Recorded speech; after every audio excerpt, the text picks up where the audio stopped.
Coming from the Caveman Studios in Buffalo, New York. Welcome to Caveman Corner with your host, Jeff. Captain Caveman! Thanks. Click subscribe and the bell. Do it now! Hey guys, how's it going? I got Billy Logan. I got Beth Smoke here. We're going to talk a whole lot of topics that we've been discussing online and stuff. But first of all, congratulations to Buffalo Bills. Just overcame Detroit. Oh man, a shootout. Just lasted until the end, and it was exciting. And I had to run over here so I could get this going. But welcome to the podcast. And what do you guys got going on lately? Oh, Ray finally made it too. What's going on, Ray? Look at you. Sorry about that. No worries. Ray's watching the game too. Yeah, everyone is. So I guess we'll go to what we came here to talk about in the first place. Beth's status as a citizen or as a competitor for USA Boxing. Is that what you guys are competing in? They're not letting her compete not letting the competition stand because of her nationality. Can you go over that a little bit? Yeah, I'll give a summary of everything, and if I go too long, just tell me I am. But what it is Beth was born in Canada. She was born on the Six Nation Reserve in Ontario near Brantford. And she is, a First Nations member, the Six Nations Mohawk tribe. And so that gives her, it's presumed she gets dual citizenship, which is because the Native American tribes existed before the United States and Canada and any border. So we're considered North American Aboriginals, which should be able to be free to cross the borders without any problems. So they wrote that in the Jay Treaty. And so a lot of people are under the premise that we have dual citizenship. Now, if she is technically a native, right? Or, with her, she has a card. It's what they call IS. I think it's, let me have to look it up here.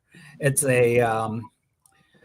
in Ontario is a status card. Some people call it a red card, but it's a status card stating that she is at least 50% Native American, which entitles to her Native American status card.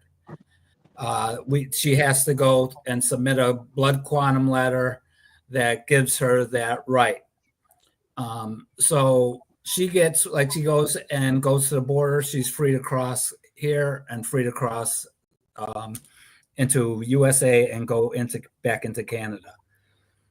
Those documents also are good for employment. So she can come here and get employment and reside. She has a social security number. So with all these things, she's not considered eligible for citizenship here. She is Canadian, in the sense that she can apply for Canadian citizenship. And from what I gather, that is because of the International Olympic Committee, or the IOC, and stating that they can only belong to one nation. So that's where the problem comes in. So since he's been here, we had filed her and registered her for USA Boxing on the premise that she was a dual citizen. I don't know if it was an audit that brought it up or participation. Since this is a national event, it also qualifies her to participate in the Team USA and possibly Olympic as an Olympic trialist. So we were approached by them going through their paperwork and finding out that she needed an American passport or a USA birth certificate, which she doesn't have. So they went forward and they let her participate in this event, but she won't receive anything that would make her, eligible for any Olympic possibilities. And if that sounds kind of crazy, that's what we think right now. Right. So, all you need to do is get a passport then? We can't get a passport. We can get a passport in Canada, right? But we can't get a passport here. Theoretically, we could get a green card, but the premise is that we would be kind of caving into that. Right. We'd be considered a foreigner on, technically Turtle Island, native land. Yeah. So that's that could be considered a legal or a human rights or even a native rights issue. Well, that's quite the quandary. Has there been anyone? There has to be other like natives that compete at the international level, right? Is this a problem that's happened to other people? Well, yes. You know what? We actually, Mary Spencer, the boxer from Canada, reached out to us, but she was born in the USA, so she competed here and competes in Canada, but at a different level, at a pro level, not the amateur level. So that's where we're getting in the problem. If she was a pro, it wouldn't even be an issue. Right now, Right. It's because she's an amateur. So technically, if we wanted to give into it and maybe compete in the future, she would have to register Boxing Ontario and go for Team Canada points, which when I look at it, it could be like the Bambino curse. You know what I mean? It could be, all right, we'll go to Canada and then we'll come back with a vengeance. Right. Does that? I mean, I don't know. That seems kind of weird. Like, there's nothing you can do to fight this, or well, unless somebody, like a legal specialist wants to come in, and especially there's a lot of native rights people, and if we like this if we reach out during this podcast, someone sees it and say, oh, you know what, we can help you out, or we can make a case for kind of an international kind of I don't know, legal case. Yeah, it's just rough. You guys are living here, you train here, you've been competing all over the United States. Like where are you guys now, right? You're not in New York. You're like travel to fight. Yeah, like you guys are all over the place. You're going across the United States to compete in all these events. Yeah. Kind of so I'm sure there's like national points that you guys are earning or you're not earning, and she's top ranked. She's number one ranked in her age and weight group. So that's that's kind of a it didn't come up until this event, which is it's a national event, so that's why it becomes an issue. Because I was gonna say, if you go international, then would you compete under native like native under Native American country, or would you compete for Canada or the U.S. or where does it go next if you go national, like you're competing on the Olympic level? Well, the Olympic level, it would, there's, unlike lacrosse can compete right now because they have teams, right, that are, that can go into world games. But, it's on the Olympic level, there's not a lot of options other than U.S. and Canada. There's, and for boxing, there's the IBA, which which is actually kicked out of the IOC, the International Olympic Committee. So they're not under them due to some of the political status of their reigning members and their ties to Russia oligarchs. So that's why the USA kind of distanced themselves from the IBA. They used to be almost synonymous. They were under the IBA, but as of a couple years ago, the USA Boxing has been totally autonomous from the IBA.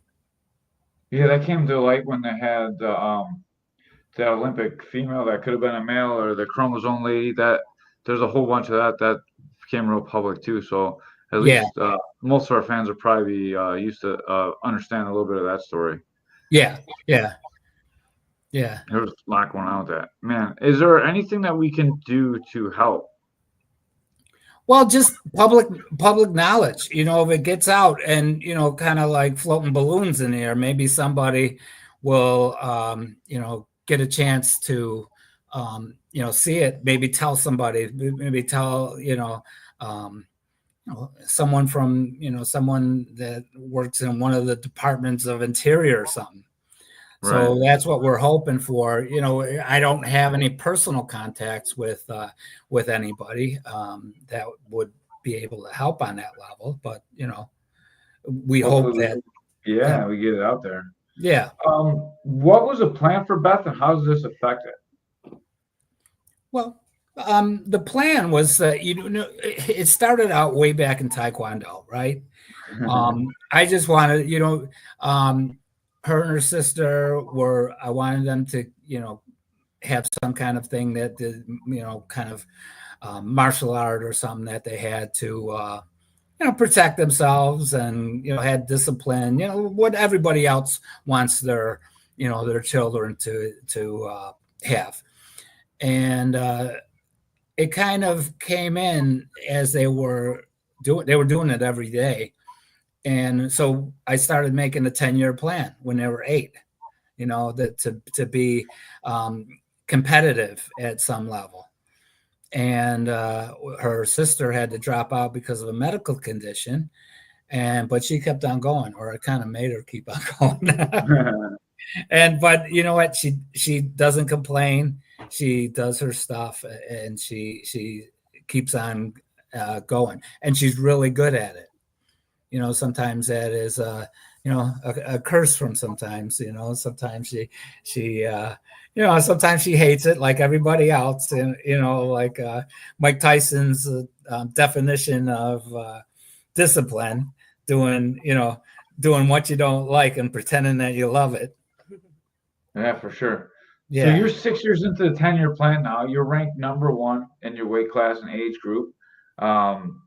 What does not being able to compete for the USA do to you guys? Does that affect where your plans are, like becoming a national champ? Like, what does that run into your plans that you had into your 10-year plan? Well, she is a national champ, so that's, and she's been that 2 years, and so we're thinking that she might have to compete in Canada. And she can take that over. I believe she can do anything that she wants. Who knows? 10 years from now, she might not even be in boxing, but she has the principle and the foundation of what it takes to be great at something. It'll definitely build her in life. Is there a difference between like where the USA boxing is and where Canadian boxing is? Well, to tell you the truth, Canada has quite an emergence of women fighters. So when you look at it, it could actually be a perfect storm. You know what I mean? So you're not, these are things, these are challenges that come up, for everything, for anybody. Someone is training for the world championship, and they have an ACL tear. You know what I mean? It's like, okay, it's not that bad. I mean, it's just it's just a legal issue right now, but she's still physically able to compete, and she doesn't have to wait any, vast amount of time. It's something that, we can overcome. Yeah.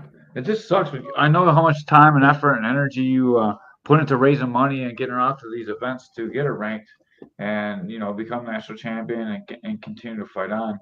I love the Joker thing that you guys do. So what Yeah. they do is they sell a board with cards, and whoever finds the Joker gets half the 50-50. How did you come up with it? That's a great idea. Well, you know what? It's used a lot with Native people that have these, as fundraisers. And when we were going back and forth, we had talked about when you're a amateur combat sports participant, you got to wear a lot of hats, right? So with that, you have to be an accountant, you have to be a promoter, you even have to be a travel assistant. You know what I mean? There's so many things that you do that your coach can't do for you. So I would suggest that some of the amateur fighters, whatever realm they're in, if they're MMA, Muay Thai, kickboxing, that they start taking a little bit more, get a little bit more knowledge into the business side of it for, say, something like self-promotion, something like marketing, creating a brand. There's so many different aspects that you need to know. Right. And has it been great having your grandpa do that at all, Beth? Or are you taking over some ownership of that? Or how's your relationship going? I mean,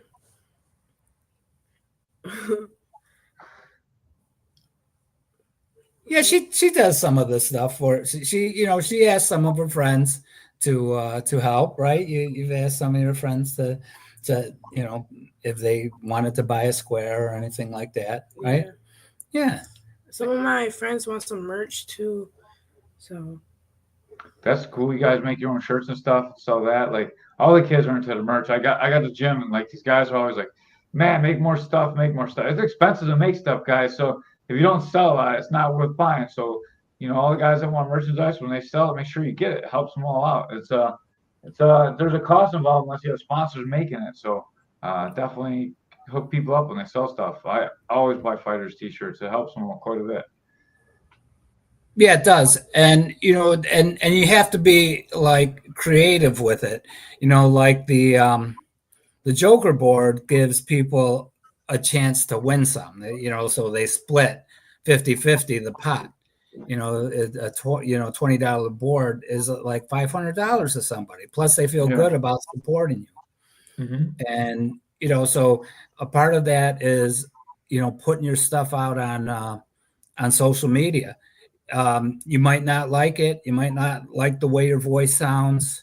You might get nervous when you interview, but through repetition, you become better at it. There's things that like, okay, you want to show a brand. If you're going to become a professional fighter, you got to be able to sell tickets, right? There's no way around that. You're going to have to sell. And how are you going to do that? People got to recognize you. You got to create a brand around yourself. And to tell you the truth, her, Beth being Native American, that's a brand. That's a specialty that she can use, to get people to, kind of relate to it. Yeah. Shauna Turner says, you have the best fight shirts I have, or team best smoke, period. So I heard a lot of people say your shirts are awesome too, so I want to make sure I threw that in there when we were talking. You guys are traveling to at fights right now. How's the trip going? And like, I know you don't fight till Friday, but what's going on? Who are you scouting? How's it going down there? Well, let Beth answer that. She went and we did the draw today. Usually, he's the one who drives, so I just sleep in the car. Usually out here, we just try some new food, but stay in a budget. And then we just want to watch some fights, see what I need to work on, and what I like. So it's a lot of stuff to do down here. When you watch, go ahead. I'm sorry. Go ahead. Yeah, I'm sorry. You also we had a chance last night as part of the perks to see the fire inside. So let her tell you a little bit about that. So she'll explain the Clarissa Shields movie, and it's not even out yet. Oh man, I really like the movie. It inspired me, or Inspired. yeah. And I would say it was kind of real, but not really. There's some stuff I would like to do outside of boxing in the real world, like teenager stuff and whatever. But he pushes me, and that's what Shauna's or not Shauna, what's her name? Carissa's coach did to her. And I like the movie. I think everybody will like it. I can't wait to see. I'm glad that you guys got to get a sneak peek, and that sounds like it's a great movie. When you're scouting fighters, what are you looking at? Especially like people close to your weight class or your age group. You looking just at techniques, you looking at conditioning, you looking at the way they coach. What do you look at when you're looking at these fights, Beth? I look at like mostly their head movement because I don't really move my head that much. It's not me, but I like to look at their head movement, their foot placement, just how they just to like get like around the ring, get like even punches. Even though I know a lot, I like to see what they like to do and how they do it. Do you like try and catch the like trends that are going on all over the country? I know obviously you're up in New York, so we've seen New York style boxing. When you get down to like the middle of the country, people come from all over the different styles, or you know, a higher level of boxing, or do you think it's, you know, about the same as you see back home and just little subtle differences? I mean, it's the same, but there is like when we move around the country, I have to get used to like the climate change and or just like my stamina. It's like to be honest, now I kind of used to it, but I still like to see how fighters train and just Well, what we do usually is we'll creep on their social media and see, you know, get kind of build a profile. We'll see who else is out fighting. We'll check out what they're doing. You know, maybe if they're, you know, something about their lifestyle, something about the story. Then we'll start looking at their video and breaking down some of the stuff that might open. You know, we have a company called Parkway for USA Boxing that records all the national events. So if we know when a person fought, we can go up and look that last fight. We'd have to buy it, but we can buy it, and then we can watch, you know, their full fight and see what tendencies they have. So we've done that. That's awesome, man. When you're at like a big level tournament like you're at now, you as a self-made coach, like you said, you didn't like come up boxing, you just learned it now. Um, what are you looking for when you go to these? Are you looking for new coaching tips, like the way trainers are, to the way the fighters are interacting? What do you take from going to these tournaments? What and she'll attest to this. I talk to everybody. You know, I'll just like I'll go everywhere. Well, you know, it goes back into my my career. I was an analyst. I was a gaming investigator. I was a anti-money laundering senior analyst for the bank. So I'll talk to anybody, see what kind of gives they give. You know, they'll tells, right? You know, like in poker, looking for tells. You can pick up stuff for, like, for instance, today we were, you know, coming to the tournament. We went to Walmart. I met three or four people there just from the thing, because we were wearing our credentials. They were wearing their credentials. They have boxing, like the gear, the boxing, you know, hoodies. Look around. Hey, coach, where are you from? And just that, and then they'll say, oh yeah, we're from that, North Carolina. And then you get how many fighters you got here, those kind of things. And she's learning how to do that, and that gives you a sense. And then maybe they'll have tips for you. Maybe that's a guy that was a fighter for years, or maybe he'll tell you certain things that they do. And people are free to share their information with you, and you can give stuff back to them that they'll use. So a lot of it just networking, and part of that, is networking. I use a dot card, which is a business card that's electronic, and it brings people to your websites, all your social media, including your PayPal and your Venmo and Cash App. So you can go out there, network, and if they ever want to donate to one of your causes, you hook up with them on social media. Next thing you know, you're trading back. I've had a coach donate to our getting here, several actually. And that's because, you go out and start sharing your story. They see a little bit about you. They know that you got fighters on a national level. They got fighters on a national level. And that's what that helps build in your network. And that's what fighters need to do. I mean, yeah, you want to be a badass, but to get out there and still, make friends with people. If you ain't talking to people, you ain't going to sell tickets, and you're not going to be able to, build your brand. I like that a lot. And you're so enthusiastic about building your brand and like helping young fighters. I love to have you guys on. You're so inspirational. It really makes me happy, especially like you yourself, Billy. Like you're so inspirational. Beth is back there, like yeah, that's my dude. That's my dude. He got me going, And you can see that in the two of you guys. She's just like, yeah, he's gonna take care of everything. But we gotta get you talking more, Beth, because people are gonna love to hear you speak. And we'll keep having you on, and we're gonna keep working you talking in interviews so we can get you famous, really sell some swag. So you wanted to come on and talk about some other stuff, Bill. So let's get into. I know you got some notes. I know you're missing the game to talk about it. So let's get into it.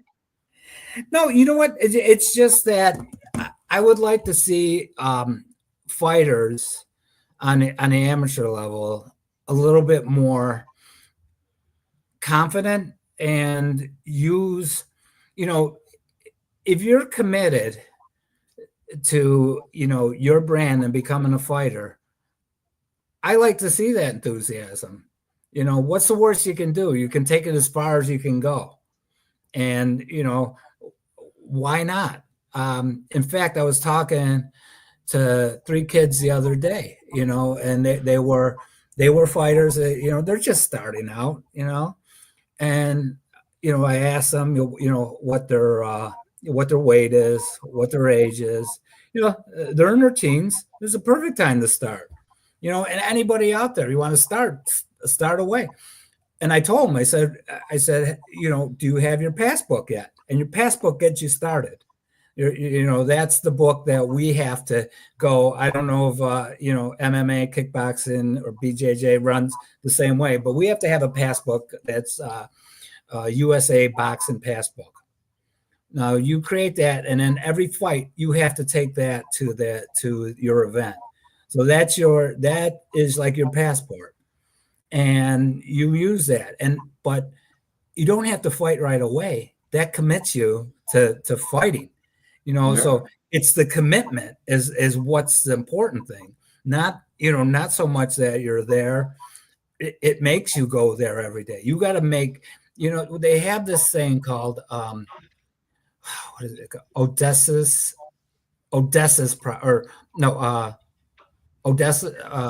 Odyssey. Odessa's promise. Ulysses' promise. That's what it is. Greek was Odysseus, and Roman was Ulysses. Ulysses' promise, and that is that you make this promise that holds you to commitment. And so it kind of forces you to commit, and it goes back to Homer and the Odyssey and what. But it's to hold yourself to a promise. So once you buy that book and you're ready to buy membership, now you have to start filling your book with fights. Once you're on an amateur level, you get, before a female, all you need is 5 fights, and you can start going nationals because they have such fewer combatants. Mhm. So once you get that start, you're committed, and then that holds you to practicing every day. And then if you don't practice every day, it's on you. It's not up to your coach. And a lot of people that come in new to the game want their coach to do everything for them. And you got to get and she's lucky she lives with her coach. But you know what, maybe she wouldn't have done it if I wasn't there. But that's what they need to do too. But and if you don't have that person, you make it, or you seek it out. I've read a lot of books about this. Malcolm Gladwell, Robert Greene, who wrote the 48 Laws of Power. He says, get a mentor. And anybody, get a mentor, get somebody that brings you there, make them, have the drive and make them help you out. Right. That's the same thing in business, same thing in fighting, same thing in everything in life. It's all the principles apply to everything that you do. Yeah. They're transferable skills. I like that a lot.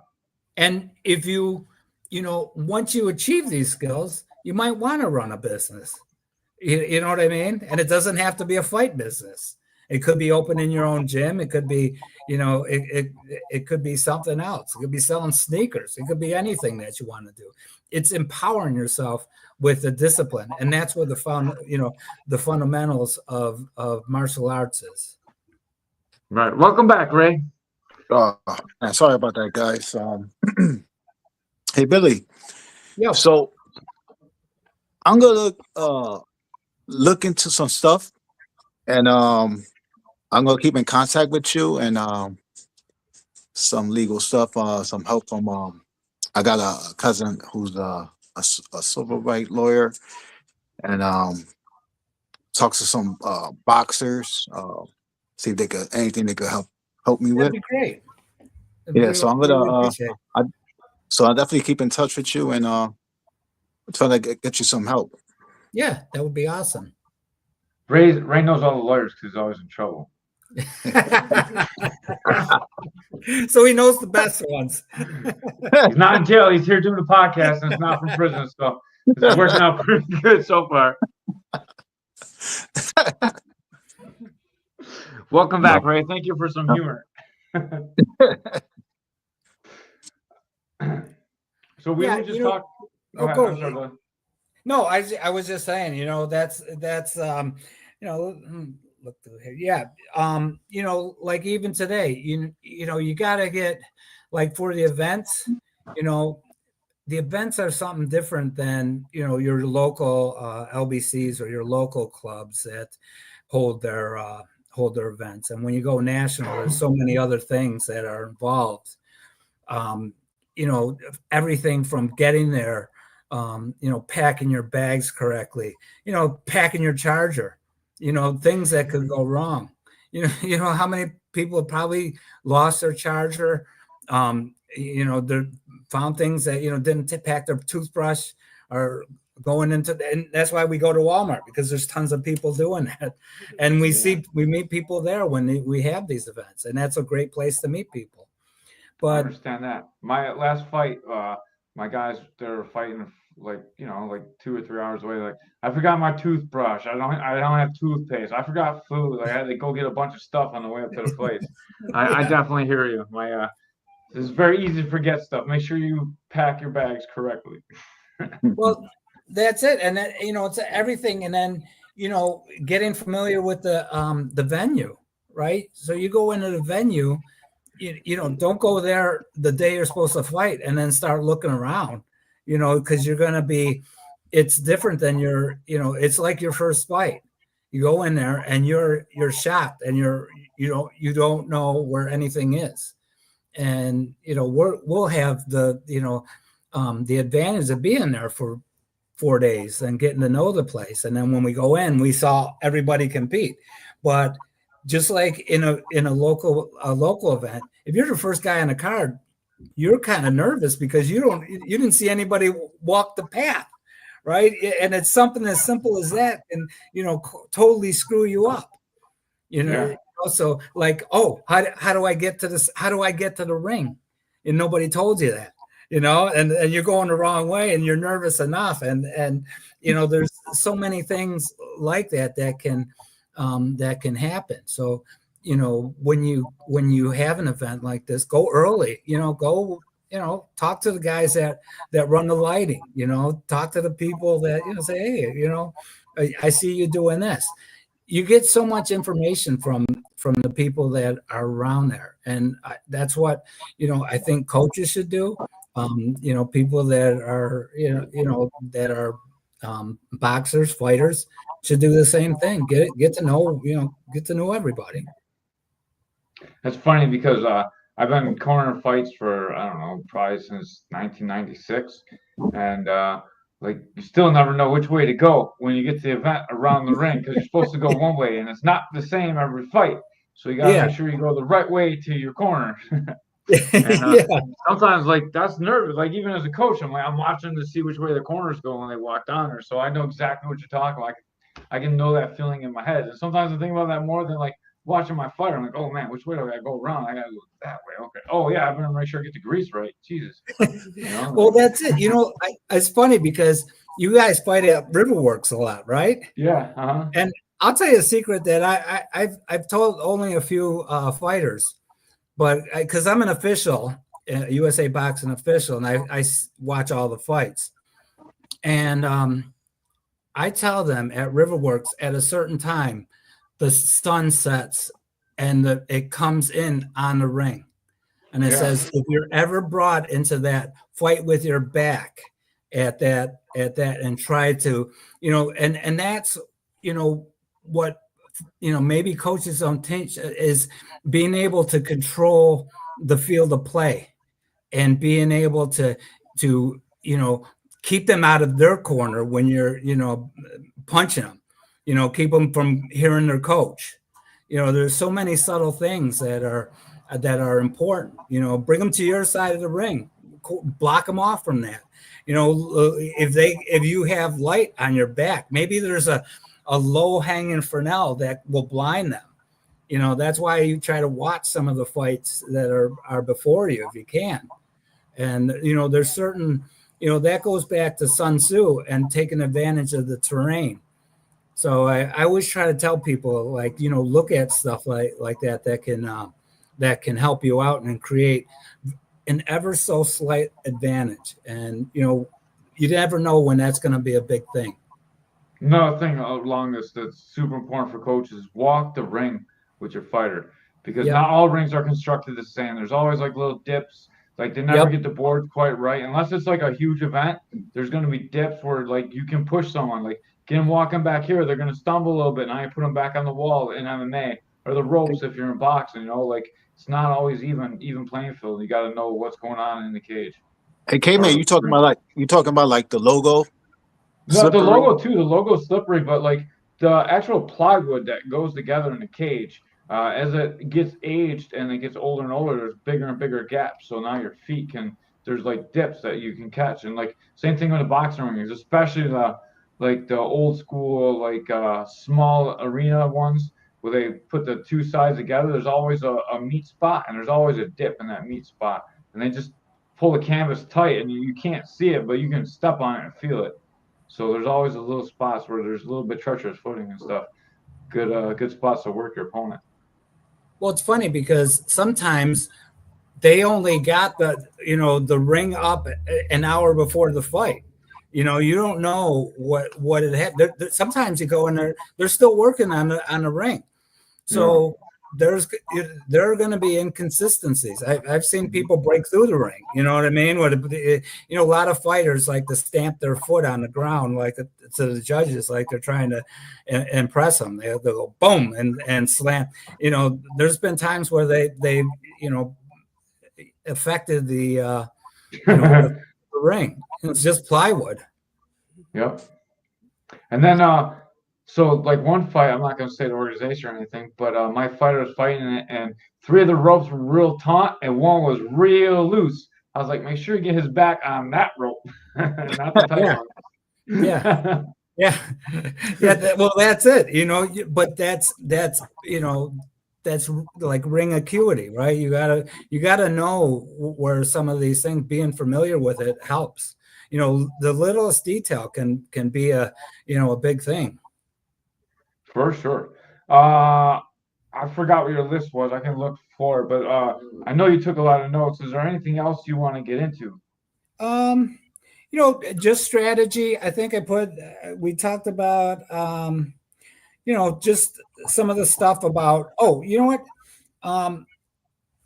Okay, this is kind of relevant to now. Okay, so when you go to a national tournament, you're not going to always be able to afford the best accommodations, right? You're only subject to what you have financially available. So sometimes that is getting the cheapest hotel, is what we did this time. It doesn't look too bad because we got lights, dim lights in the back, but this is a pretty, if I could say, shitty hotel. But you know what? That makes the better story in the long run. You're going to look back at this stuff as like, creating a great, a memory. But you can't be afraid, and you can't, you're not going to be staying in, perfect B&Bs and top line hotels. You're like a musician. You're going to be staying where you can get a pillow and a blanket and be happy with that. And, eating ramen noodles or whatever in a microwave. But, it's not glamorous. The glamour comes, in and in the journey and being there. And, when you're at this level, absorb all you can. And it's like going to be, this, I was telling her all the way here, I said, this is going to be boring as shit, but it's going to be a great memory, and it's like, you don't realize that you're in the journey and you're in the best part of it. These are the best times of your life. Enjoy these times now. In the future, when you got life and family, you're going to be like, man, I wish I could just go on a boxing trip with Billy again. Like, you'll miss these days. These are going to be the best days of your life, even though they seem shitty right now at times when you're sitting around like, oh man, you have the anxiety because you're going to compete soon and you're staying in a shitty hotel room and you want to be out with your friends. Those times are going to pass. Your friends are going to pass. All the friends you have now, they're not going to be your friends in 20 years. And you're going to remember these times. And that's what I tell all my fighters now, because I miss it so much. I still go on fight trips because I'm a coach, but it's not the same as when you're competing. You have to be the responsible one now. You can't be doing having all the fun. So you gotta make sure your guys are not doing all the fun and getting in trouble, get them asleep so they're ready to fight. These are the best times. Enjoy them all now. You got probably like 8 years, 10 years of these great times. You have forever to hang out with your friends. Your friends are gonna interchange in your life as you do different jobs and do different things, Beth. So enjoy these times right now. I'm telling you, they're the best times of your life. They are fun, especially when we're trying to drive around.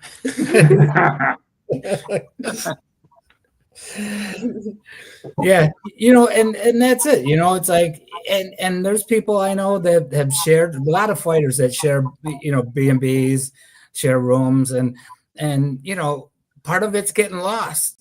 Part of it's the stories that you're doing.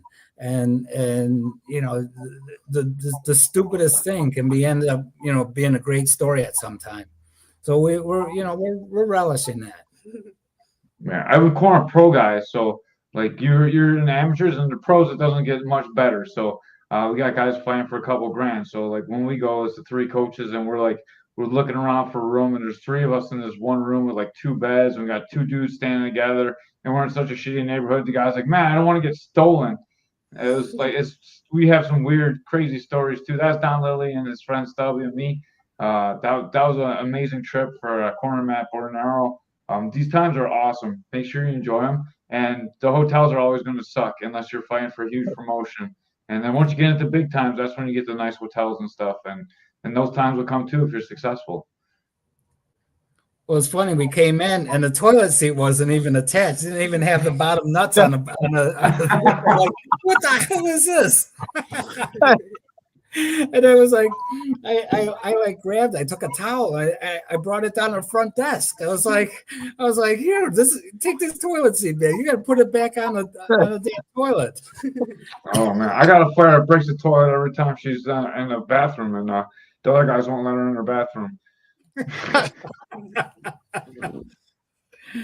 At least you guys got internet, right? Oh yeah.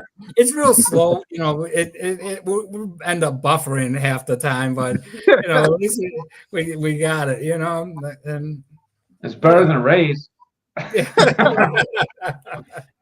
And he's at home. But we're enjoying everything. We're taking it. We find some great cheap restaurants. We'll drink. We'll do some ramens in the microwave. Well, we got our water bottles and bought a couple of packs of water with us. So we're good to go. We're surviving. Yeah, that's awesome. I wanted to wait till the end to get into your fight, Beth. How are you feeling about your upcoming match? Do you like being there like days before the fight? And do you have nervousness just sitting around waiting for your fight?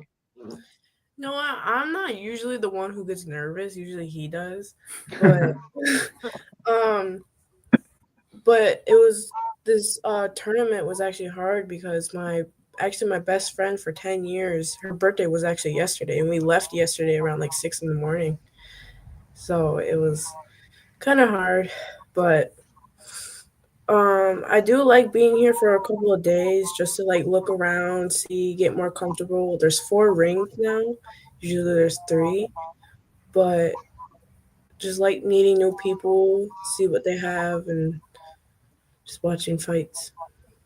Do you get working with people from out of town when you're there? Like, do you move around a little bit? I mean, obviously you're not going to like sparring with strangers this close to fight time. You guys probably kill each other, but I mean, you get in there, work, and like exchange some secrets in the ring, or what do you do for like keeping fit for the last few days? Usually for the women's championship, they used to have like a workout day, but the last championship I did not get a fight, so I just went there, just worked out and stuff. But for over here, like we might like the day before a fight, we practice hand mitts.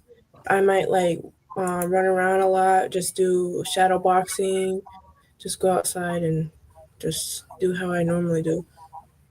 You guys tear out the hotel room hitting mitts? Actually, outside. We do go outside. We go. Oh man, you guys are savage. It's cold outside. I don't know where you're at. Like it might be a little bit warmer there, but not here. We always turn the beds up and we just train in the room. Sometimes the beds are like screwed onto the floor and you have to unscrew the beds to flip them out. It's a mess sometimes. But like we've wrecked some rooms in our day too. Yeah, we like, and when she getting back to where she said about the movie and wanting to be a kid, that movie addressed those issues, especially because a lot of these amateur girls still want to be girls. They still want to have relationships with their friends or boys, or have to go to school. There's so many it's complicated because they wear so many hats. They're not just a fighter, and they kind of get channeled into being something that they're not trying to be, because they value the personal relationships, probably more than what comes out to be either their passion or their job. all intents and purposes, kind of like their job. So as a male, like when we train, even when we train when we're younger, like it's socially acceptable for men to train. Like, you can be training and you don't get a lot of time with your guy friends, but you go back and your guy friends are like, oh man, that's so cool that you do that, and they like it. It's probably different with women. Does that affect you? Is it different? Like, how do other girls treat you when you're like, oh, I can't because I got to train? Like guys are just like, okay, go train. I'm sure it's like different for ladies, right?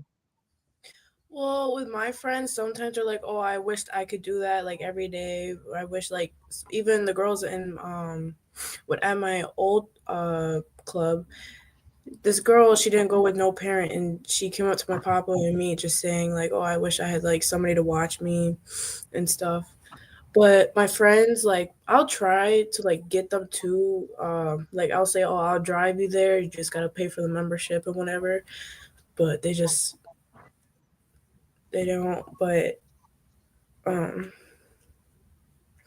like especially for wrestling, I'd be like, oh, there's like a wrestling you could probably do. There's sports in school too, and they're like, you just can't make it after school. And I'm like, okay, just gotta make time. Yeah, it's tough for women. Are not drawn to the sport the same way as men, so it's got to be very difficult to be in. I'm just like thinking, like trying to emphasize with the life that you lead and how tough it is and how much you are sacrificing to do this, and like it's something very special. But it's gonna be worth it for you. I really truly believe that. And whether you have success in the sport or you don't, the lessons that you learn from Billy are like some things that are gonna change your life forever.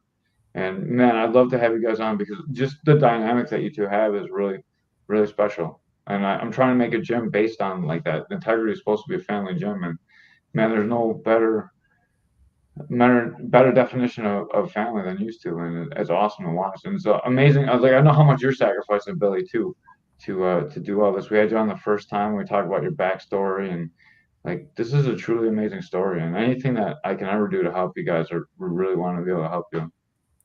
Well, you have already. I mean, we definitely appreciate the platform to share our stories, and even just talking. You know what I mean? This is the way we talk anytime we're at the gym, and we try to get up conversations like this. Not everybody's receptive to it. People just go to train to do something. There's people that are the Sendero team is always there, and we talk to some of them fighters, Mike Stevens, and Pat, and all Alex, and they're all great and great people, and they're always willing to talk, talk strategy or talk talk general stuff. And I always like it. I don't not know a lot about Muay Thai or kickboxing, and because it's all a separate discipline. I try to relate it to boxing, but there's a lot of different different aspects to it, which I respect, and I respect their knowledge of it too. Man, and boxing is like a separate art in itself. It's so hard to box. Anyone that does everything else, they know how hard it is to be a boxer, and it's a very difficult sport. It's so limited, it makes it so artful. Like because you can't kick, you can't punch, you can't kick, you can't elbow, can't knee, you can't like you can clinch, but you can't really clinch and sweep people to the ground. You can't tackle people, you can't choke them, you can't armbar them. Like there's so many limited things that you can do to actually be able to land a punch on someone that knows you can only punch them. The setups and the angles and everything is so much art and so much just discipline. And you guys make it look like a true art when you guys are very good at boxing. Yeah, you do. Good. Yeah, and Beth is like gonna corner everybody. She does. She's really strong, and she does really. She's really athletic. For being a large girl, she's very strong and graceful. I heard that you're savage. I can't wait to see you fight someday. Next time you fight local, I'll be there for sure. I'll 100% buy a ticket from you guys and hook you up. Yeah, great. If you guys stop fighting so far away, I can actually come and watch you. It's funny. She has a Taekwondo background, and she's a first degree black belt in Taekwondo. She used to train with all them guys before, Sean and all them guys from being around different gyms. And she can kick over her head, but she hasn't trained a lot like that in a while. But I saw a clip of boxing, and the guy head kicked the other guy. And it started right. I bet you if you head kick your girl, she will not be ready for it. It'll be completely a surprise. Well, the first time she sparred, she said I had to hold back because I wanted to kick the girl. It was an adult lady, and she says I wanted to kick her, and she stopped from kicking. That's good, but Yeah. if you kick, I understand. And it'll probably be a huge viral clip. It might get you somewhere. Just saying. We'll definitely cover it on Caveman's Corner if you kick her in the head and we get a clip. All right, that would be good. All jokes aside, what's your prediction for Friday? How do you think the fight's gonna go for you, Beth?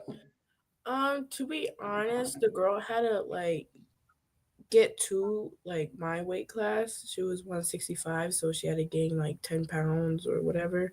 So she got some weight on her, and she just gotta get. For me, I feel like she gotta get used to moving around more. But the thing is, she does get tired easily. Mm-hmm. But because I don't know, I seen her fight video, but she does do good. I do want to say beat her up, but yeah. She got my cardio. Yeah, she got Ray cardio. She gets tired after 30 seconds. Yeah, well, you wear 10-pound, 10-pound rucksack on your back. You're not going to last as long as you would at 165. So, that could be a factor. Yeah, you're gonna try and get her moving fake and draw her out, or push a pace on her, keep her moving. You don't have to give away your secrets. She might watch it, so I'm just Might play around with her. Yeah, I like to see that. I like that. I like to hear you talk and get some confidence on you. Anything else you guys want to talk about? What's your socials? I think that's all we missed, really. Okay. Our socials are Team Smoke Boxing on Instagram and Team Smoke Boxing on Facebook. We got about 38,000 followers on Facebook. We got a couple thousand on Instagram. We don't post as much as we like to, but who does? You gotta be a robot to do that. Yeah, you gotta get some AI to do it for you. So I know the chat GPT thing and the whole thing. I don't know if I want to go there, and then and, next thing I know, it's doing everything for me. But all of a sudden you're rich. You're like, man, I got $10 million. What happened? I like this thing. Yeah. So with that, we do have I do have a dot card link, which I can send you later. Yeah, send it to me. We'll post it. I'll attach it to this when I post this too. Yeah. And we'll post on Caveman's Corner once a month or so. Ray's pretty good at keeping up. See, I'm not very good at keeping up with the Caveman's Corner stuff, but I got Ray, and Ray is the best at posting. There he is, yeah. Yeah, he's your AI. He's definitely the media guy for sure. So we're getting ready for Friday. We'll post. Actually, I could send you to the bout sheet. Will probably be Thursday night. In which order that she'll be in with the group. There's going to be a lot of good fights. I suggest if anybody's into female amateur boxing, they tune in Friday and Saturday, and you can stream that live on Boxing USA Boxing, and it'll go right to the event, and it'll show 4 rings. And it'll show the bout sheets, and all you can do is navigate through it, find fighters you want to see, find weight classes, find ages. It's a great platform. If you like the men, you can find the new guys that are up and coming, past Olympic participants, trialists. We got some people from the Niagara LBC, Dustin Jimenez. He's a big name. He's he's a Team USA trialist. We also have Algeria Lee Johnson. She's also going to be there. She is from Rochester. She's won the Golden Gloves 2 times. She's going to be great. She's fighting on, I believe it's Wednesday the 18th. So you can look up her. She'll be there. There's so many post-Olympians.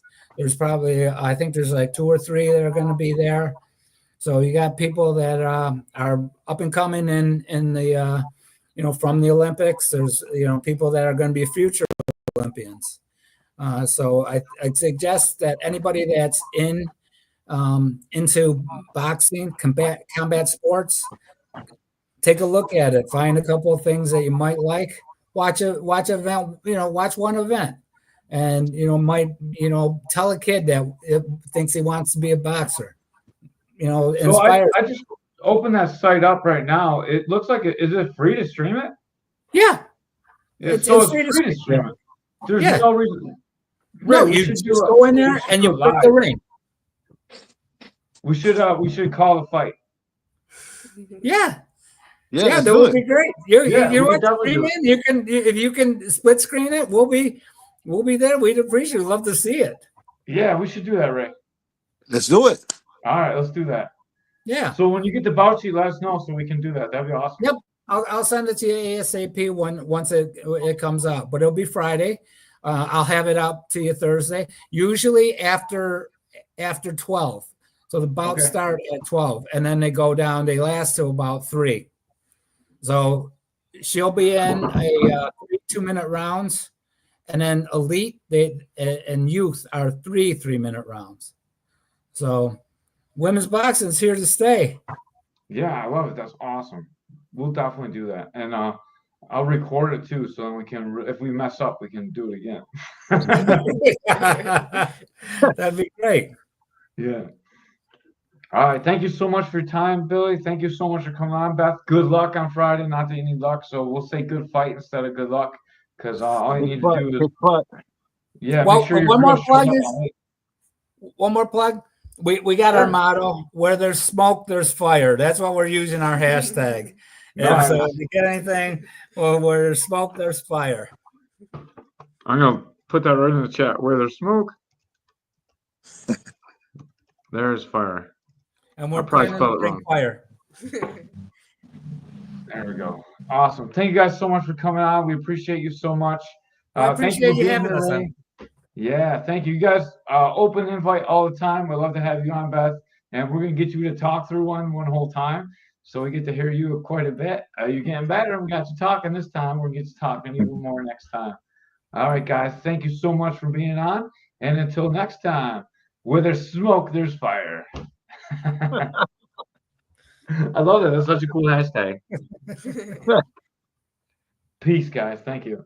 Yeah, thanks a lot. I appreciate you. No problem. Okay. And with that, we are out.